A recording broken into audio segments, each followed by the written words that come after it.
Well, Cody, first of all, talk about the prospects of what may lie ahead if you guys are able to be successful this weekend. It's got to be a exciting time for the players to know that you're one win away from doing something that hasn't been done here in a decade. I definitely think it's really cool. We could possibly, make a little history ourselves here. I know being here from this is my third year. It's pretty exciting. The players are pretty amped up about it and definitely ready to get after it for this week. I know a lot of guys have been talking about, Tuesday's preparation, so it's pretty exciting. How do you, I know you were here, but it wasn't that long ago that the team was in the same situation. Missouri State came in here 1-9 and wound up winning the football game. How do you keep from overlooking it? Or I don't want to say overlooking because I know you're not, but how do you make sure that you're sharp for another team at the bottom of the league, especially since some of them are like you guys are running? We pretty much had the same mindset every week. We talk about it, coaches talk about it. It's 1-0 every week. It doesn't matter who they are. You guys know as much as us players do. Anybody in this league can beat anybody at any time. So it's just the mindset of coming in here, making sure that you're prepared to just keep going week to week. So you want to be 1-0 every week. That's pretty much the mindset we all have.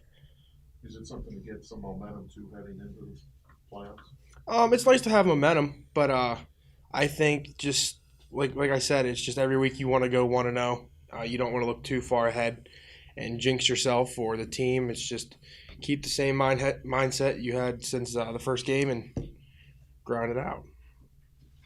Do you have an opinion? Do you guys need to win this game in your mind to get into the playoffs, or are you guys already in? In our minds, we're not in until we win this game. So I think if I think we collectively agree that we have to win this game to get in.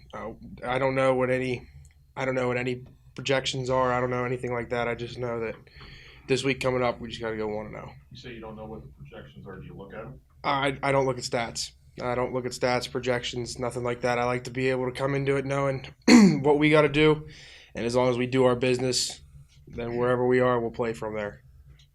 What are the things that Missouri State could offensively could challenge you guys with? What do you need to focus on? I think they got a pretty good offensive line from what I've seen on film. Their running back's real good.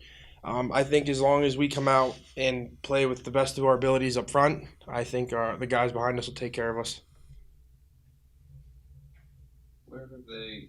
I'm guessing you don't watch every game, obviously, but some of their games, where have they struggled as of late? It seems like they've had a little bit of a drop off last few weeks. A lot of the film I've watched is a lot of South Dakota State when they played South Dakota State. They don't really show us the scores very much on the screen. It's just pretty much play by play and what they run, what our coverage or whatever it might be. I think they're decently sound, almost all around for the most part. They just get a few bad breaks every here and there, like a lot of other teams, like us and everybody else in the conference. There seemed to be a lot of different defensive, packages and alignments last week. I had a lot of guys coming in and out. Is that something you guys, worked on throughout the season, or is there something you guys use specifically, just last week in Southern Illinois? We always have a lot of packages. We have probably we game plan a lot of packages. I know I'm pretty much mainly a rundown guy, and then we'll have somebody come in on passing downs and every other situation. It just depends on the situation. Nickel, dime, depends on what it is. Your QB has thrown a lot of interceptions early in the week. Have you seen anything that has created those opportunities for the defense? They get a lot of pressure up front. Well, their offensive line gives up a lot of pressure up front. I think as long as the defensive line comes out and has a good idea what we could do to try to confuse or strategically get around these offensive linemen, I think that's one of the major issues. You guys feel like blitz packages could help with that, or do you feel like you guys up front are solid enough to maybe get pressure, defensive line alone? I think we're pretty solid up front. Just the up front four, but if Coach Pelini wants to blitz, we're gonna blitz.